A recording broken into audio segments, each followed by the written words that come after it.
Hello. Greetings all. We are on page 130 of the Finished Mystery. They're into now the chapter 7, the sealed 144,000, and they've started in with Judah, which we dealt with last time, but we've seen a pattern developing already, which is, this is all about us.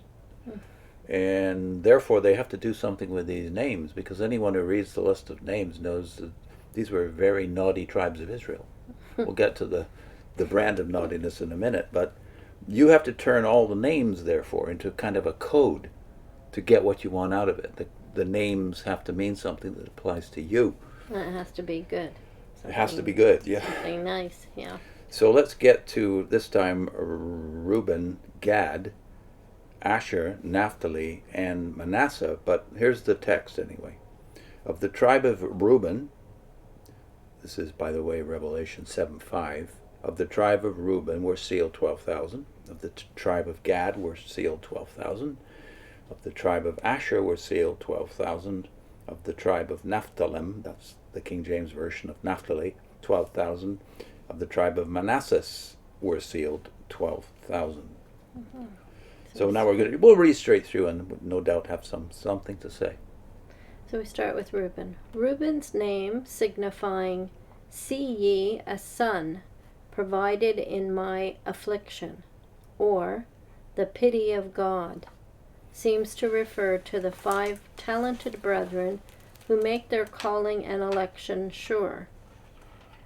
To be possessed of ability and means to get the fullest enjoyment out of life and to sacrifice to all gladly requires a standard of character so high that the Lord expressly states that not many attain it.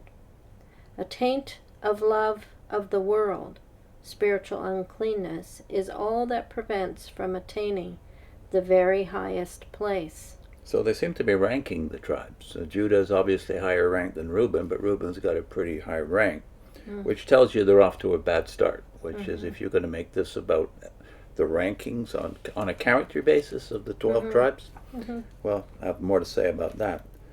Of the tribe of Gad, the 12,000, that means, according to them, Gad's name signifying a troop of children cometh, seems to give the third highest honor to those faithful men and women who have been blessed of God in bringing many of their own descendants into the divine family. Instances are on record where as many as 12 children in one family have all come into the light of present truth. Obviously this is JW history, before they were called JWs, and consecrated as a result of the life and teachings of a noble father and mother. Russellites, obviously. There is a family interest on the part of the Heavenly Father in every family that rightly seeks His face. Not a crown is available for others, so long as even one child of one of the consecrated is ready to run for that crown. I don't quite get it, but the promise is unto you first, and to your children next, and after that to all that are far off, even as many as the Lord your God shall call. There's 3 insertions there, isn't there? Even into that quote from Acts 2:39. The promise is to you first, your children next, and after that. All those time First, indicators next, are and inserted, after Yeah. Of the childhood and life of the patriarch, Gad, nothing is preserved. This is all from McClintock and Strong, this latter part. At the time of the descent into Egypt, 7 sons are ascribed to him, remarkable from the fact that a majority of their names have plural terminations, as if those of families rather than persons. We've already made the point several times that they're leaning heavily on McClintock and Strong, Christendom's clergy, for their facts of their historical background and their linguistic knowledge. Yeah. So they're actually leaning on the scholars of Christendom even to be able to decode the names here. To define the names, but their interpretations are solely theirs. Theirs, yeah. Yeah. Okay, so next is Asher. Asher's name signifies happy. And Leah said, "Happy am I, for the daughters will call me blessed." And she called his name Asher. Apparently, the 4th highest place of honor goes to the happy Christians. Wherever else the long-faced saints go, they do not get into Asher's tribe. Rejoice in the Lord always, and again I say rejoice. Finally, my brethren, rejoice in the Lord. I guess we have to assume that there were some long-faced Russellites that are being chastised at least mildly here, right? Naphtali's name signifies great wrestlings and suggests that the fifth highest place will go to those who have specially sought the face of the Father in prayer. By his birth, Naphtali was allied to Dan, the class that goes into the second death. The suggestion is not strange, then, that here is a class that has overcome largely because they have so much appreciated and have used to such good purpose the privilege of seeking the Father's face in prayer. Arbitrary. Completely. Yeah. Of the tribe of Manasseh were sealed 12,000. Manasseh's name signifies forgetting, for God hath made me forget all my toil in all my father's house. That's Genesis 41:51. The sixth honor apparently refers to a class having naturally very strong human attachments for the dear ones of their earthly families, and yet love the Lord still more. Great is the love, great the faithfulness of those that hear and heed the divine proposal. Hearken, O daughter, and consider, and incline thine ear. Forget also thine own people and thy father's house. Psalm 45:10. With all these coded applications that they've come to from the meanings of the names, they've missed the entire point of the list. What is the list of? Is it of the faithful? Well, why bother to name the tribes except to say, you remember something about the history of this tribe? All 12 of the tribes, when you think about it, went into exile for their unfaithfulness in two different exiles. 10 apostate, the northern kingdom, the 10 tribes, and here we have a bunch of them. Here we have all of them. I mean all the ones we've just listed. And how many was that? 5, right? Yeah. All 5 of these were in that northern kingdom and therefore were apostate by any standards of objective history. They were apostates. So they had nothing to bring to the Lord. Yeah. All they could plead was grace. All they could plead was God's character.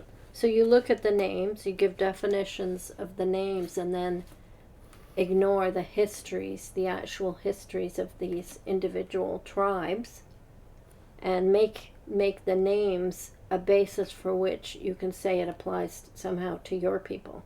Your superior tribes. Yeah. And although the names actually give away, if you think about them for a minute, not just because the tribes themselves were unfaithful, but their ancestors. Yeah. Judah, who you make the hero here, the highest ranking. Think about that. Yeah. What did Judah do? Well, he plotted to kill his brother with his brothers. With Reuben and the others. Yeah. And then lied about it to the dad, deceived the dad into thinking he was dead when he wasn't for years. Yeah, 2 decades. And, of course, he consorted with prostitutes. That's the first thing we learn about him. So there's a scandal attached to one of his daughter-in-laws. And then there's Reuben, who was the firstborn, technically, and therefore should have been the heir, right? But what did he do to forfeit his heirship? He dishonored his father by sleeping with one of his wives, right? With his concubine. But anyway, yes, he was thrown out of the inheritance, although he didn't lose his status as a son of Israel, but he lost the reward of being the heir, right? So Judah and Reuben and all the rest have nothing to brag about. But you've turned this all into a narrative about how worthy you are. So you make it not about grace, which it is about when you look at the history of any peoples, Israel or any believers. Grace. It's not merit, it's grace that we can only brag about. And God is graceful. Then you have the nerve. But you have them ranking them. And that's the nerve people here. who are not faithful, not pure, and making it about that somehow. Yeah. And applying it to yourselves. So in case you haven't seen our series from the Pure Worship book. They're one of their modern textbooks.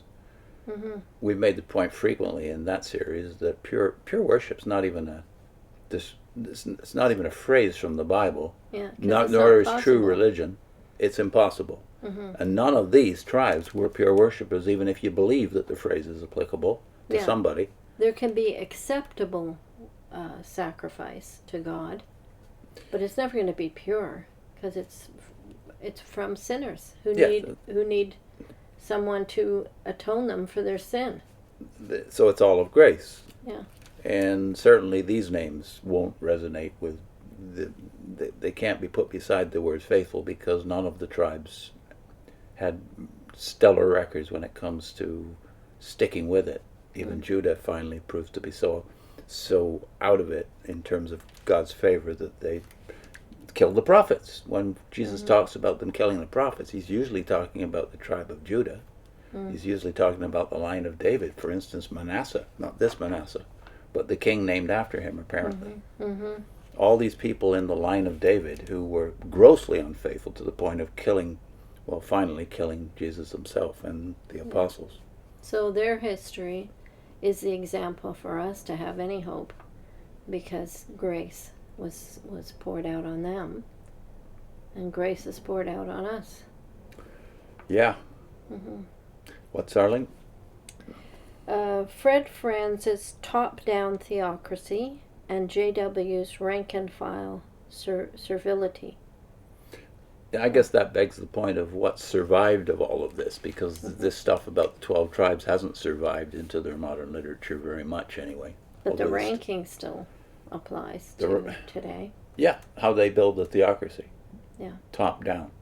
Yeah. So that everybody knows your stature and your spirituality, your faithfulness from how high your rank is in the organization. Bethelite, circuit overseer, and so on and elders and yeah. yeah. See you next time.